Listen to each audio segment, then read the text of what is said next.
I'm Jim Longworth, and welcome to another edition of Triad Today, coming to you from the Senior Botanical Garden in Kernersville. We'll tell you more about them later on, and later on is when the roundtable shows up, and we'll get into all sorts of controversial issues with them. But between now and then, lots of great guests, important information coming your way. Where we want to start, though, is talking about affordable health care. And I just happened to be looking at Urban Call magazine, which is a great publication. They're talking about, among other things, affordable health care. And we have three experts with us now that are going to help us work through this topic. On my immediate right, my good friend Lafayette Jones, and he is, of course, publisher of Urban Call Publishing and Marketing. Also with us, Sandra Miller-Jones, founder of SMSI Healthy Living Solutions Incorporated, and Michael Suggs is here. He's president and CEO of Goler Community Development Corporation. Welcome all three of you to the garden. Thank you. Thank you. Lafayette, if it's okay, I'm going to start with you. Tell me about your collaborative campaign to help the community obtain affordable health care insurance. What that's all about? Well, for the past 6 years, we've been working to help people in our community to understand their rights and the provisions of a relatively complicated, affordable health care. But it's very good for them. And so we've collaborated with a number of partners, including Sandra Miller-Jones's company, SMSI Healthy Living, and the Goler Community Development Corporation, the American Health Association, and WS Rise, a new group in the Triad, to collaborate and tell our community at all levels, especially the African American community, about the benefits of having good health care. Well, now that sounds like a good setup piece because, Sandra, I want to ask you something. We'll follow up what Lafayette said. He said the benefits. What should we know about the Affordable Care Insurance and the benefits? Well, I think the first thing to know is that it is not government insurance. It is insurance that from private companies like Blue Cross and Blue Shield that the government helps people pay for. And ACA, which is the way that the Affordable Care Act is often called. And of course, the politicians all call it Obamacare. Yes, absolutely. All right. Yes. So ACA is perhaps one of the most important kinds of coverage that an individual should have. It provides benefits that include hospital care, doctor's care, and it's exciting to note that in next year for 2022, most people would pay less than $10 a month for their insurance. Less than $10 a month on ACA? Less than $10 a month. Well, you would think everybody's signing up for it, though. That's why we got to get the word out. That's exactly right. Sandra, who qualifies to get the insurance under ACA? Is there some kind of specific qualification to get into it? Well, anyone can apply, but only those who are citizens of the U.S. are legally here and who will file their income tax return for 2022 are eligible to get a subsidy. Okay. Now, is there an easy way to enroll? I mean, what do you advise people to do? I think that the most efficient way to enroll and the one that's going to get the best benefits for you is to work with a licensed insurance agency, because these agents have to be trained by the government to help. I agree. I think that's good advice, and use somebody you know or somebody, a friend or family's recommended. Michael, what is Goler's mission and role in the community? Bring me up to speed on that. Well, let me tell you a little bit about Goler. We've been in the community for about 20 years now. We're a nonprofit community development corporation, and we basically focus on 3 areas: affordable housing, workforce development, and healthy living strategies. And one of the reasons that we get involved as we work with underserved communities, we find that healthcare is something that really challenges them from year to year. So in order to really make our community strong, we feel that having healthcare is something that's important for us.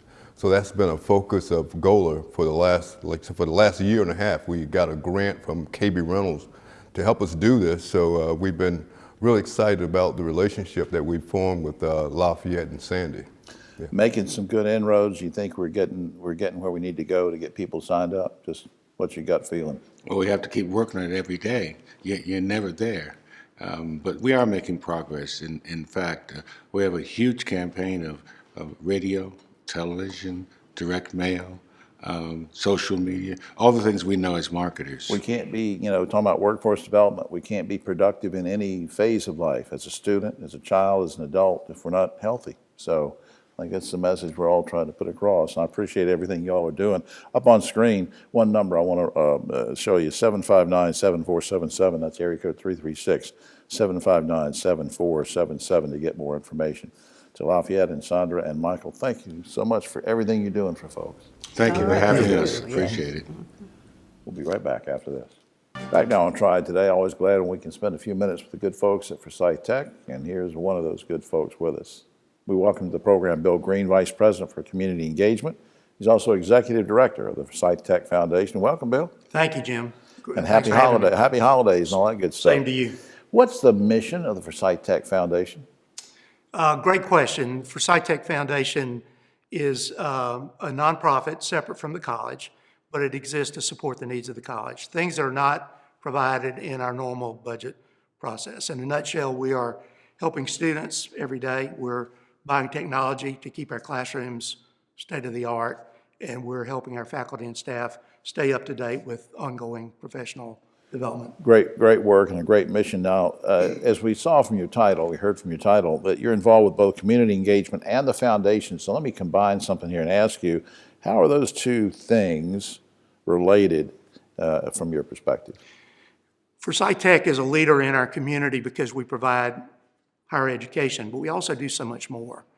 Our effort is not to simply have a student come in and get a degree, it's to literally change our community, and we're doing that one student at a time. All right, you mentioned students, and earlier you mentioned trying to meet the needs of students. What are some of those needs? That's a terrific question. Forsyth Tech students come from all walks of life, so a lot of them come to us without tremendous financial resources, and they have basic needs that we would take for granted. A lot of our students may lack adequate housing or transportation. They may need help with access to childcare or food. We use a group in the college called Forsyth Tech Cares. They meet with students and use the funds from our foundation to meet those needs as well as many others with one simple goal, keep a student in school so they can achieve their dreams.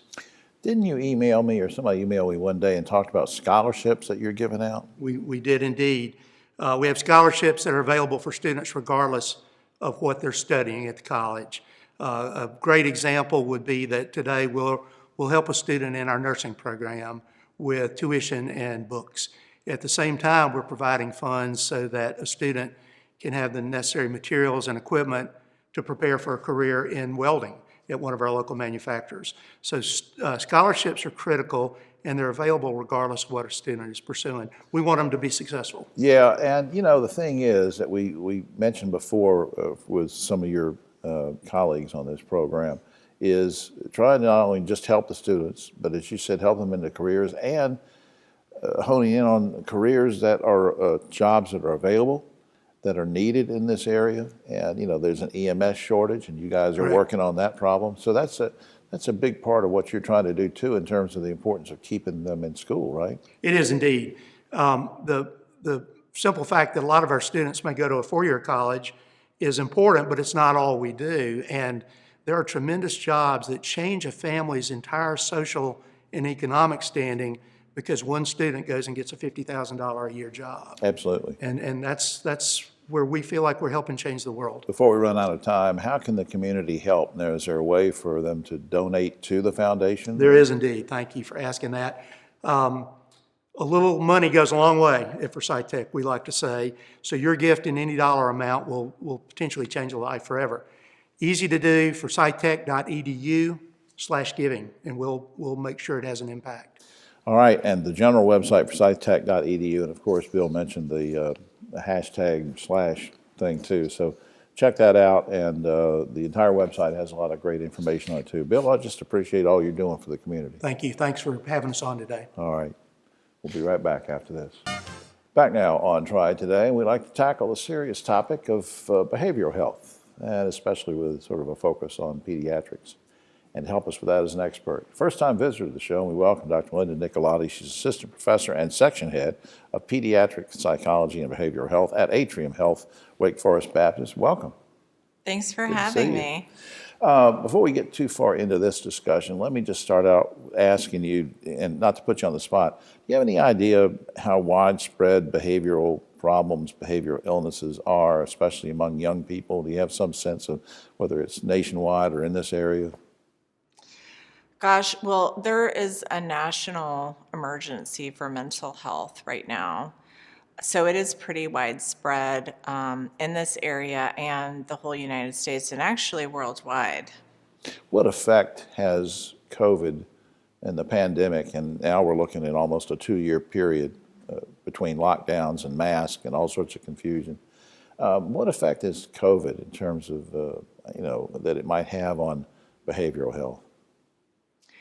Well, it seems like it's had a really significant impact, negative impact on mental health, particularly with our youth. What about, I talk in general about behavioral health, but let's hone in on anxiety and depression for just a moment. If I'm a parent, what are some signs I should look for if I have an adolescent or a teen who might be suffering with anxiety or depression? What are the signs I would look for? So for depression, usually symptoms are going to be present at least 2 weeks, and parents would be looking for things like changes in sleep patterns. So it might be sleeping too much, not being able to sleep very well, changes in appetite or even weight loss, also being more withdrawn from the family and friends, not having as much interest in their normal activities. They may see things like decreasing grades, not wanting to participate in sports or other type of activities they've usually been engaged That they used to like. Maybe feeling tired, fatigued, low energy, low motivation. Yeah, Those and- are some of the depression symptoms. And just really look out for those. I've also heard that the holiday season, and we just had Thanksgiving, Christmas coming up, New Year's, that has an effect in terms of exacerbating these kinds of things, does it? It can for sure. I think people experience more stress during the holidays. So I know I can speak for myself as a parent. I'm more stressed during the holidays. Yeah. I think kids pick up on stress from their parents. Also it's a time where people might be experiencing more financial stress. They may be experiencing more, if there's family conflict, that might exacerbate during the holidays. Sure. If they've lost a loved one, they might feel that more acutely during the holidays. What resources are available to parents of adolescents and teens who they think maybe they've picked up on some of the signs and symptoms you mentioned? What resources are available to them? I think it makes sense for parents to start with perhaps the family doctor, the pediatrician. Also, school counselors can be a great resource. At Atrium Health Wake Forest Baptist, their intranet has a lot of resources for people. The American Psychological Association, American Psychiatric Association, American Academy of Pediatrics, Yeah. CDC, they all have resource pages for coping with COVID. And I think the thing that you mentioned about signs and symptoms is also important because, there can be symptoms that are indicative of a lot of different things. So one way or the other, I love your advice about trying to get with a pediatrician and health professionals because you need to check these things out. And speaking of checking out, please check out the website, wakehealth.edu. That's the general website that gets you in all sorts of directions, wakehealth.edu. Dr. Nicolati, thanks for doing this. Thanks so much for having me. All right. We'll be right back after this. Back now on Triad Today, time to talk to Mr. Theater. And in case you've never watched the show before, shame on you if you haven't. Mr. Theater is Dave Briggs. He's director of High Point Theater. Welcome to the show again, sir. Morning, Jim. It seems, as always, because of the pandemic, we like to get updates from you because you're in a venue where people come in and enjoy themselves. Now, Guilford County has sort of relaxed some things in terms of mask mandates. Where are we in terms of going to the theater? Well, masks are optional, so if you wish to wear a mask, that's fine. If you don't want to wear a mask, that's also fine. Of course, with the Omicron variant, who knows what they're going to come up with next. Right. But right now, come on down, come on to the theater. We're All open. right.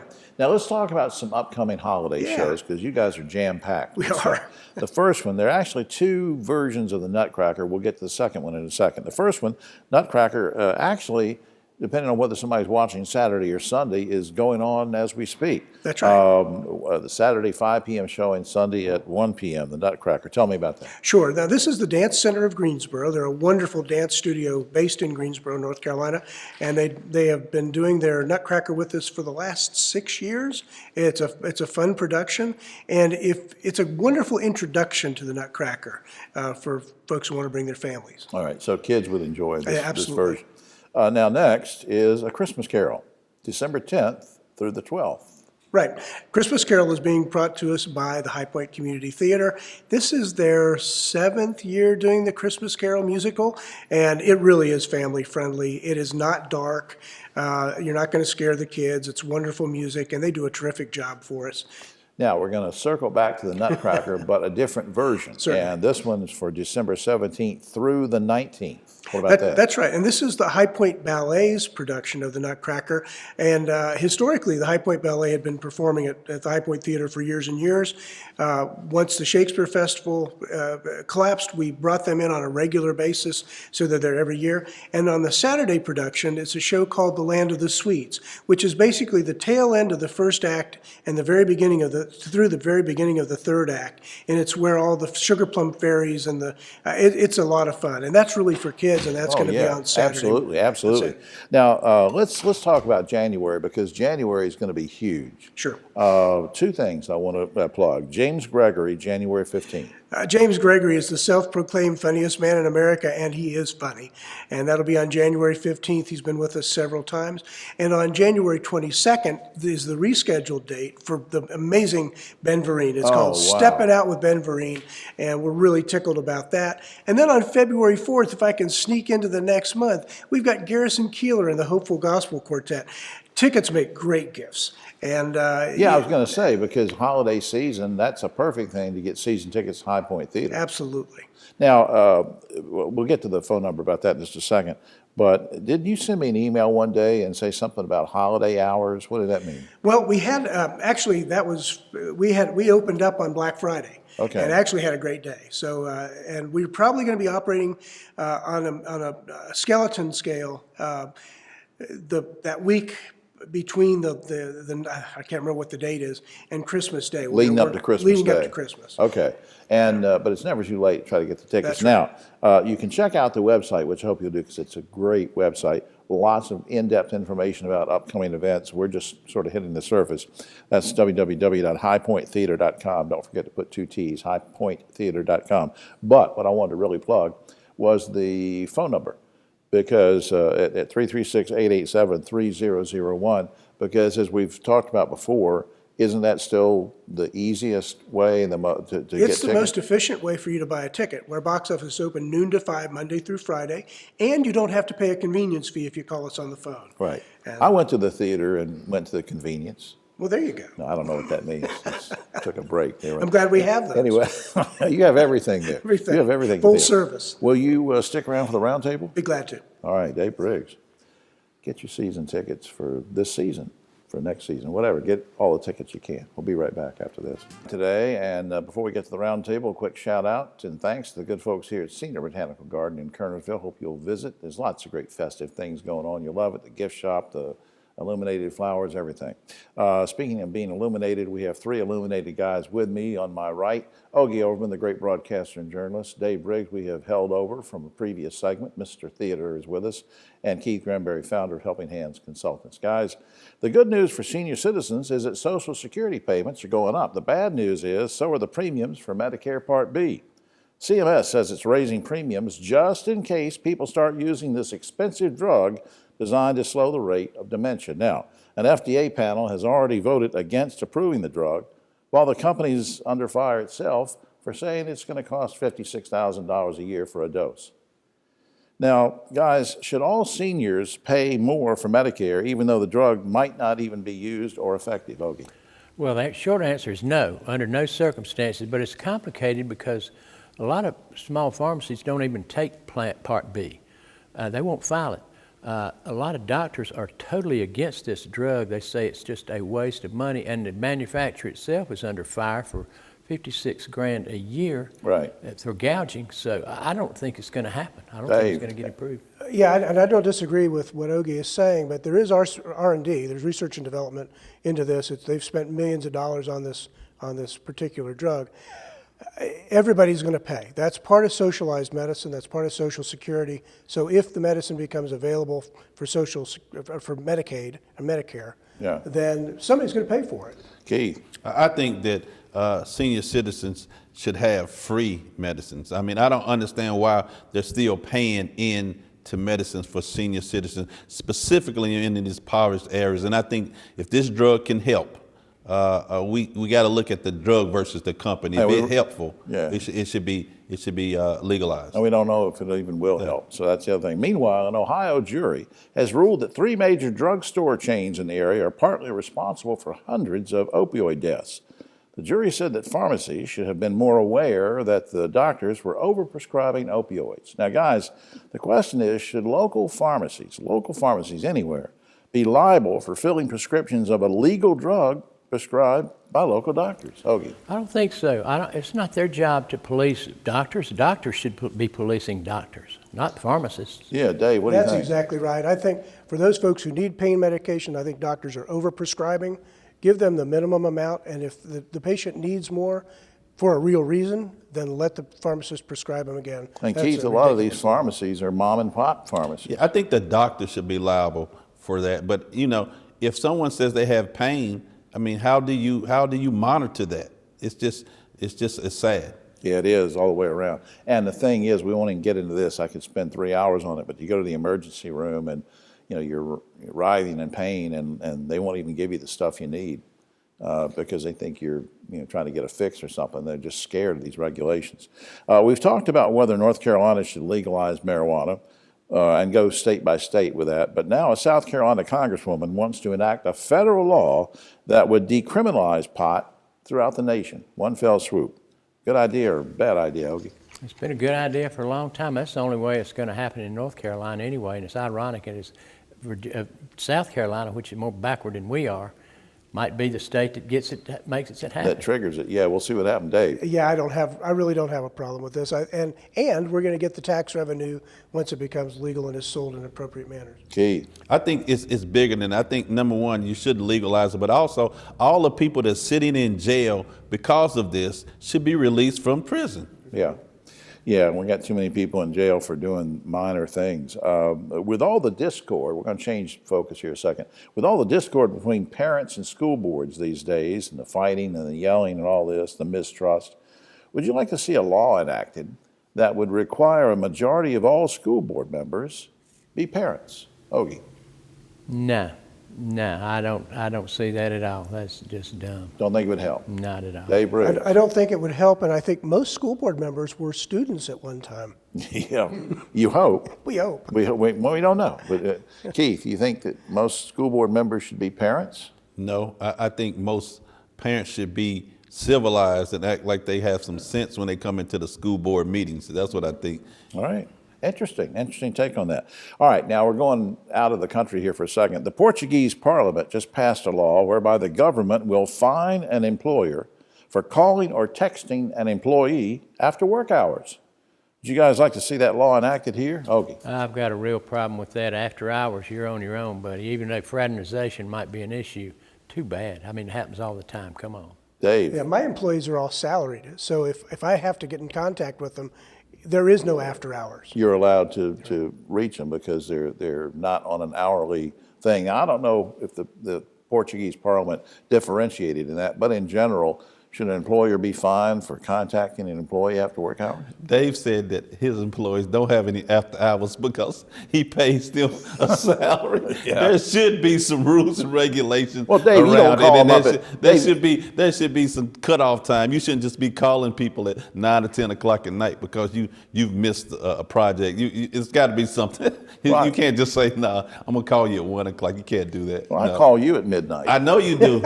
That's why All I right. hang up on you too. So you hang hangs up on me. All right, finally, guys, scientists now say that too many tourists are making love on the beaches of Spain, which is causing a negative impact on the sand dunes in that country. Guys, have you ever damaged a sand dune, Ogie? I don't get that at all. Well, you know, I went to East Carolina. Well, that says the I whole went to thing, summer right? school 3 summers for one purpose: go down to Atlantic Beach, the Emerald beach. Isle. You know, I think you damaged So the some answer is sand yes. dunes. Dave, you ever damaged a sand I dune? don't, not that I ever recall. Yeah, Keith, have you ever damaged a sand dune? I think I've eliminated some sand dunes. I don't even want to try to understand. That's right. That's right. too much. That's too much. That's too much understand. information. Yeah. Man. That's all right. too Well, that's much. all the time we have. Oh, except for this, scientists have recently done this study and of college students, and the college student says that resting and relaxing is a waste of time. Said one college student, "We don't need to take time to rest. We get all the sleep we need in class." I don't know what that means. Anyway, all right. For all of us here on Triad Today, I'm Jim Longworth. We'll see you.